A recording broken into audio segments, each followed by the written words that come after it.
welcome to the channel. My name's Ian, this is Jason. We're doing the Aesthetica Film Festival here in York. This is day 4, this is part 2. Part 1 and all of the other days, these videos are usually about 20 minutes to half an hour. We're just telling you what we've seen and what we've liked, what we don't like. And it's worth mentioning that we're hoping that a lot of these films are going to be available online till the end of the month. We'll find out more about that next week when we actually try and log on, won't we? So yes, if you start, because you did music videos, which you were really looking forward to, you said. Yes, it was this afternoon, 3:30. It was in the St John's University place. So it was upstairs on the first floor. Nice venue. I went to see music video 2. It was called Dreaming Awake. It was 12, I think it was 12. Let's have a look. Yeah, so 12 different music videos. Okay. So in the hall, it was in some kind of music lab. I think it was in an area that focuses on music in the university. Yeah, and they had general speakers in there. They do have fairly new, in the last 5 years, music studios. I know that. Yeah. So you could tell it was a better quality sound than in some of the other areas, which was good for music videos. So 12 videos. Not really gonna call any of them out in particular.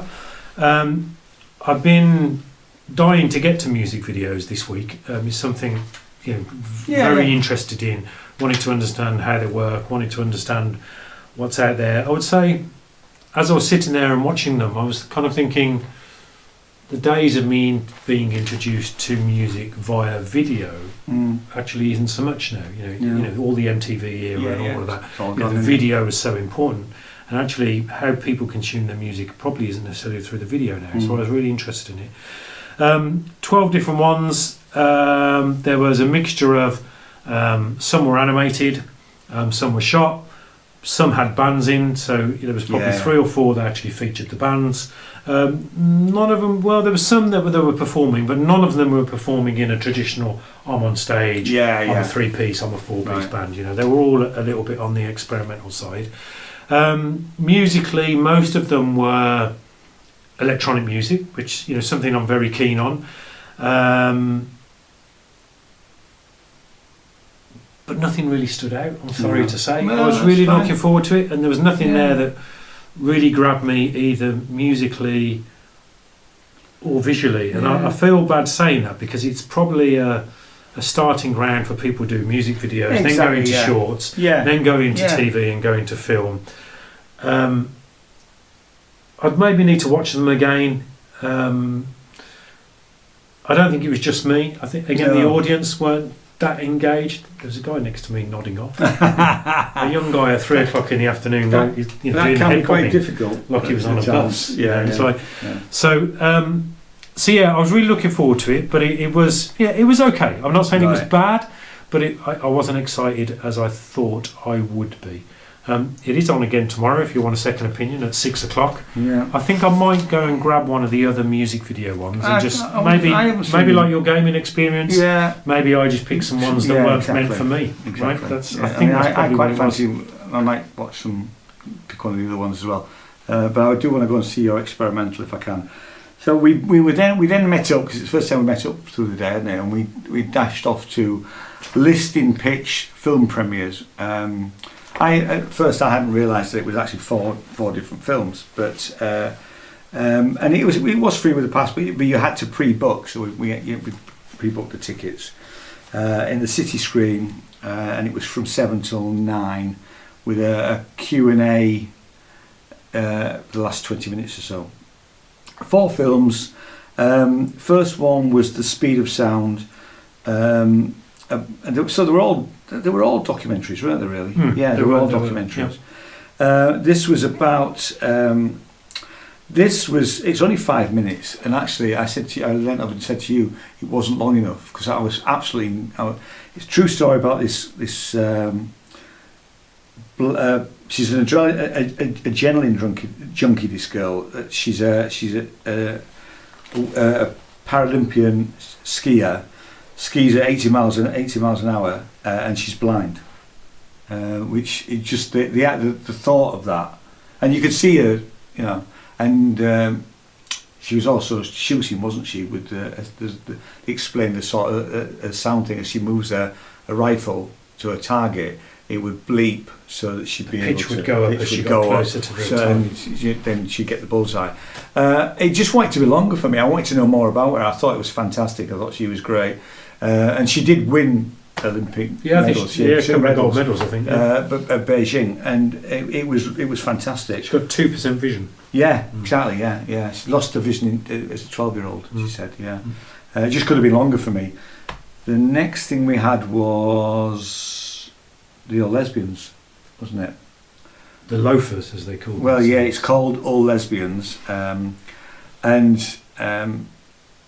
I just thought it was, because it was quite long, wasn't it? It was 29 minutes, and I just thought it was fab. I loved it actually. These ladies who, they were in, a lot of these ladies were in the late 70s and early 80s, and they had this organisation.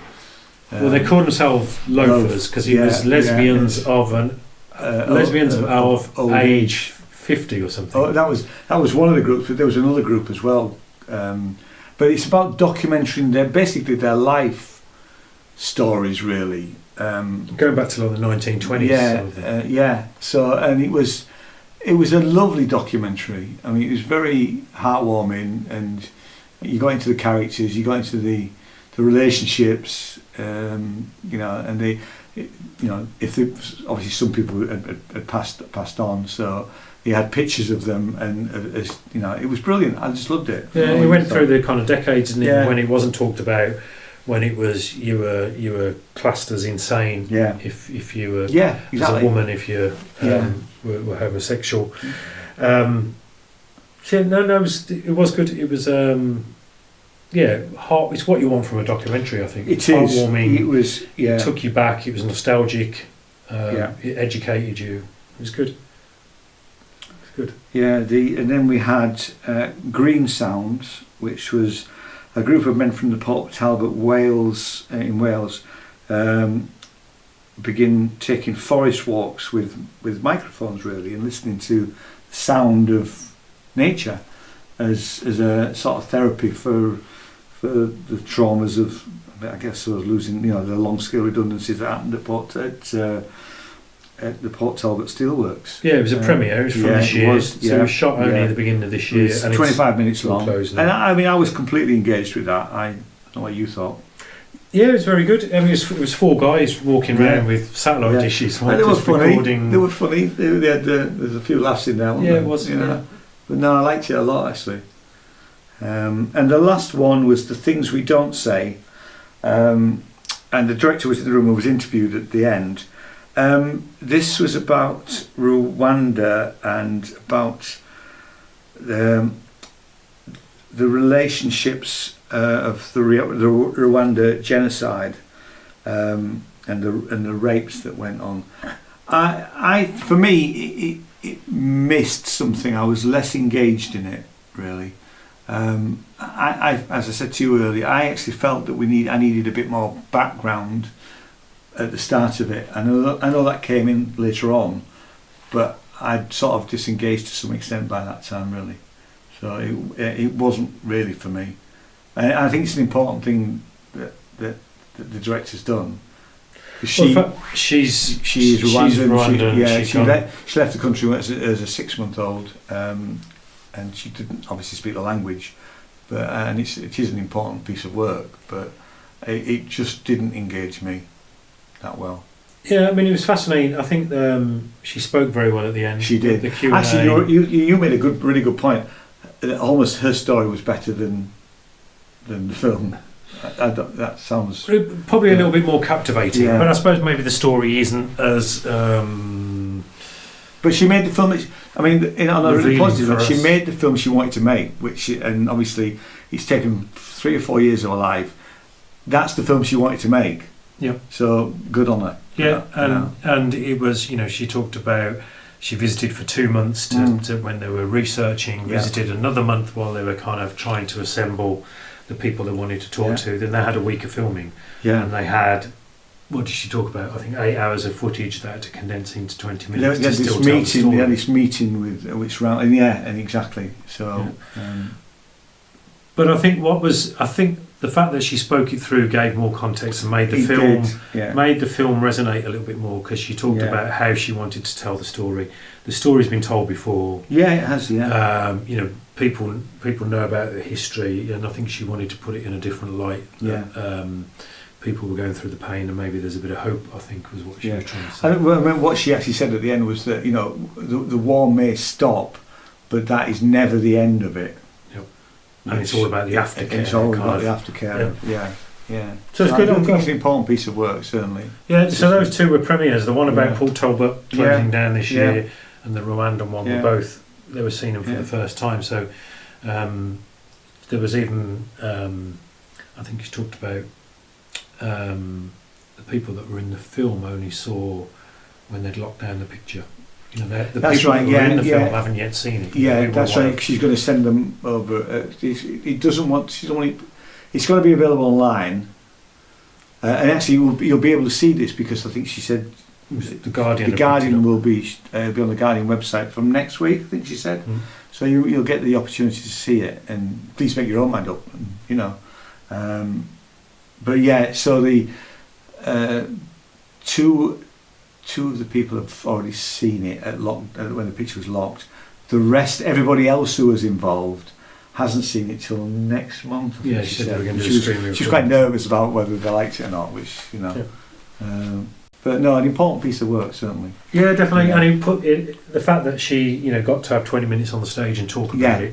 That helped. That helped put it into more context, I think. And she spoke very well. And you can tell she's, I don't want to sound whatever. But you can tell she's going places. And I've forgot her name, because, Ornella Matoni. Yeah. I think she's going places. I think we'll she wants to do a feature next, so.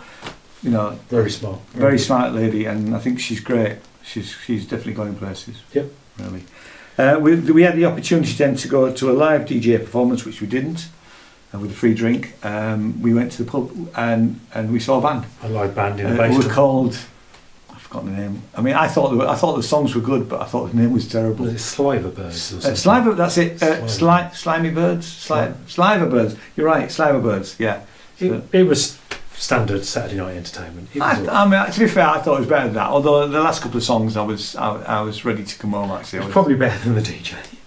Probably, definitely, yeah. I would say probably better than the DJ. We weren't there, so we can't really say. But no, they were good actually. I thought they had something about them, But so that's our day. So good day, varied. Crammed a lot in, and on the home straight for tomorrow. Yeah, we haven't really planned anything apart from I need to go. We'll go with the wind tomorrow. We will, So I'm going to do more experimental.